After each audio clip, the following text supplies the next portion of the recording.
So good morning, good afternoon, and good evening to our viewers and listeners. So today, myself, Paul Northey, business owner, and Peter Coxon, also a business owner, but also has a focus on organizational development and psychology. I'm going to talk about what we see as the 5 steps of leadership for the new era. So in the last podcast, we talked mainly about an introduction and what we were going to talk about. And today is really the first focus topic, which is ultimately the big picture. So, Peter, maybe you could give your views and perspectives on how the big picture influences leadership in moving forward for many people in business at the moment. Yes, thanks, Paul. So yes, big picture very much about looking forward, and that's been quite difficult for many leaders in 2020. So much of our bandwidth has been used up just focusing on the now, dealing with the crises, making the urgent decisions, that we've taken our eye off the important but not so urgent stuff. Yeah. Interesting enough, though, part of the big picture requires us to look at what's important and urgent. And I think some of the organizations that are coming through better than others have been doing that. They've combined that approach. I'll say a little bit more about that later. Yeah. But yes, so facing the future, getting your forward-thinking brain in gear. I suppose the first question is, so how do the new challenges that we're facing affect your organization's mission? And what the organization is here for? Is that still fit for purpose? But it's also been a time to think about your own sense of purpose.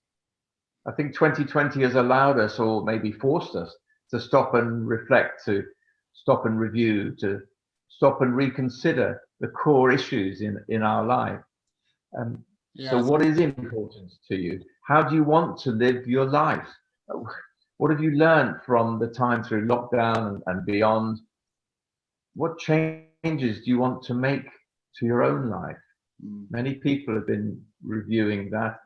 A number of people, as a silly example, have been selling up and moving out of the city because they recognize that they want to live a different kind of life. So there's been this radical rethinking of lots of people's individual lives. Yeah, I think for a lot of people, the cyclic treadmill kind of ground to a halt for a period, and the reality of life and home life and the balance between home life and work became very much a clear focus. Yeah, and no doubt things will not be any different. I have several conversations with companies that have sold up their offices and headquarters. They literally are going to go to become virtual companies in terms of their physical existence, and they will meet maybe once a month for a social event or a team meeting. Things will change moving forward, and I think this also influences people's personal journeys themselves, and getting the balance between the big picture and the mission for work and your own personal mission, which sometimes can take a back seat on the treadmill, is fairly critical. Yeah, I think that's right, Paul. So I think it's an opportunity to retune into the question, what are you here for? What's the purpose of your life? What's the star that guides you? What's important to you? What are your values? You kind of know what they are. We can sometimes lose sight of them if we're not careful. But how have your own priorities evolved this year? And what's your own vision then going forward for your own life? What do you want people to remember you for when you leave your current role? When you leave your current organization? When you retire? On your deathbed? I think you're right. It's on your deathbed, Paul. What do you want people to remember you for? Yeah, it's ultimately your legacy, right, Peter? So what are you actually going to leave behind? A bank account full of money, a bank account full of memories, a bank account full of experiences, and no doubt when you look backwards, I know which one most people would choose. Yeah. Exactly. So now's an opportunity, perhaps better than ever, to stop and reflect and plan ahead rather than waiting till it's all too late. Yeah. So the reflection on your life and the way you want to live it going forward, and then in the light of that reflection also, so what's your vision for your organization? And how might this have shifted compared to, say, a year ago? How have you engaged your team to check and to test and maybe refine your organization's vision? How well have you connected with your people to ensure that they share this sense of the way forward, this sense of a shared image of success for the company?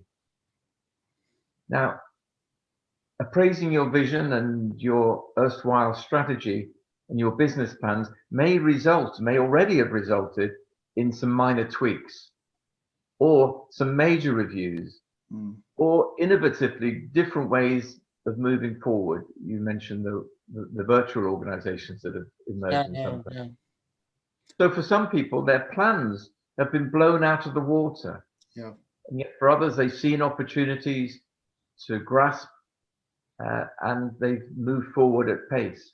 Yeah, with all this turbulence, there's often clear opportunities for people that are prepared to pivot and change direction quickly. Yeah, and to do that, you have to take your team, your organization, your business with you in this, let's say, maybe a brave direction, but ultimately staying on the same journey, on the same path will lead to failure. Yeah.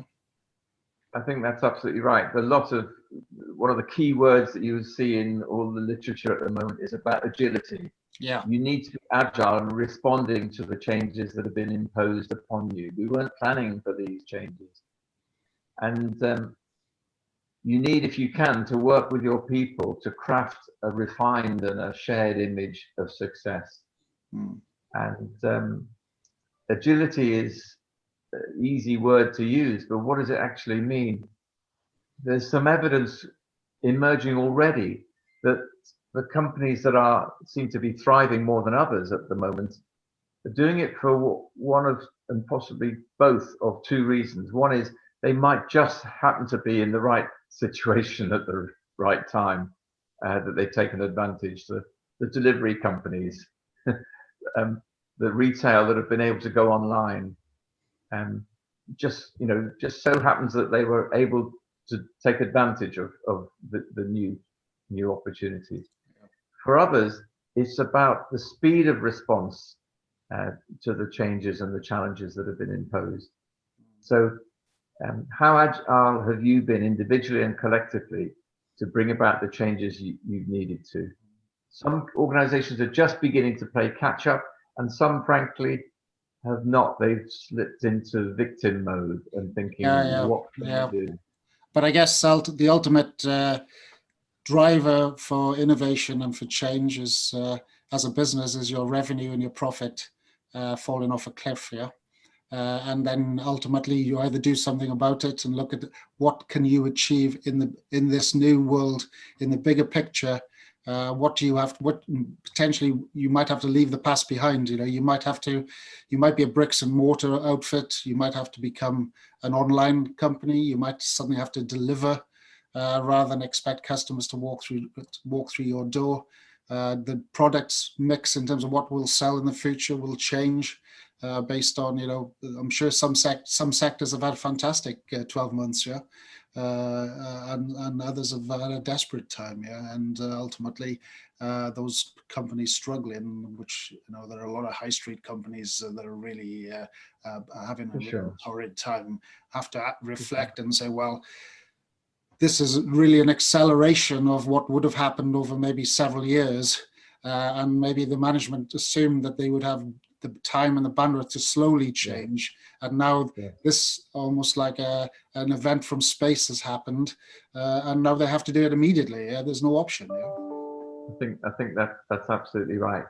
So we touched on how some organizations have kind of got stuck a bit in victim mode. Yeah. Certainly from my own primary research with SMEs, 50 to 60% of them are focused, as you just touched on the financial side of it. How are we going to manage our budget? Reducing costs. The big organizations are having to do that big time, making difficult decisions. Yeah. But that's still focusing in their mind. But I want to bring us back to a little bit more of the big picture and refer briefly, if I may, to a man who's been a big influence on my life, posthumously actually, a gentleman called Commander James Stockdale, who was probably one of the highest ranking military officers in the American Air Force during the Vietnam War. He went about what he probably shouldn't have done. He managed by wandering about. He went on a sortie with his people that he shouldn't have done. He should have stayed at home. But he got shot down on one of those sorties, and he was taken very quickly into the Hanoi Hilton, where he discovered his men in disarray, all very much in victim mode, suffering from the sudden change that they were thrust into, and the traumas of which make 2020 pale into complete insignificance. What he did was he managed to get them to somehow be much more likely to survive. Actually, the people who were failing to thrive the most were the optimists who would say, we'll be all right, we'll get out by Christmas, they'll rescue us by Easter. And as Christmas and Easter came, and we weren't secured, then they started to fall apart. I'm hearing a number of people in the media and in my own cohort of clients talk about, oh, now we've got the vaccine, come the spring, it'll be back to the, albeit new normal. Yeah. And I think things will continue to be challenging. So when they debriefed James Stockdale, which they did extensively, what they discovered is how he'd gone about securing his people. And they assigned to him, or ascribed to him, the Stockdale paradox, which briefly says, on the one hand, have an unerring belief that you can and you will prevail. And on the other hand, confront the brutal facts of the reality. Okay, so we can and we will get through this, and we've got to tackle these harsh, realistic facts that we're facing.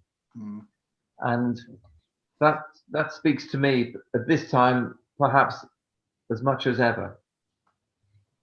So yeah. I just want to say then, this in summary, if you like, communicating with your colleagues, with your employees about the big picture and the future big picture is vital. And of course, it's more difficult than normal for many, many organizations. You've got a kind of a hybrid leadership at the moment where some people are face-to-face in work and some are working from home.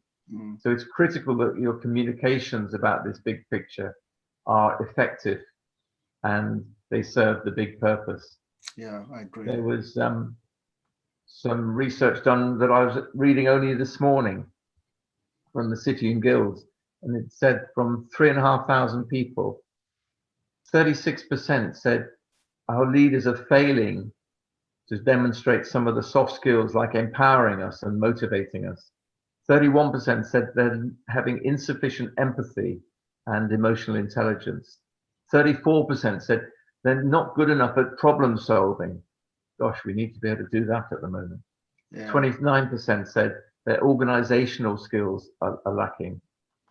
So these important elements at the moment, more than ever, communicating with our people, managing our people, building the relationships, that whole kind of interpersonal side of life. The leaders that are showing those skills are the leaders gaining in respect and gaining traction. Yeah. So I think that really brings us to a nice conclusion for this podcast video session. Next week, we discuss about using your head. So all 1.3 kilograms of it, as we discussed in the last previous episode. So look forward to speaking to you, Peter, and thank you for your insightful thoughts on what is ultimately the big picture and how leaders can need to step back and ultimately take their business picture and their own personal picture and try to put something together which is coherent, which allows them to really progress moving forward. So thanks again, Peter. We look forward to your comments and your views next week, where ultimately using your head will be the primary focus of the conversation. Thanks again.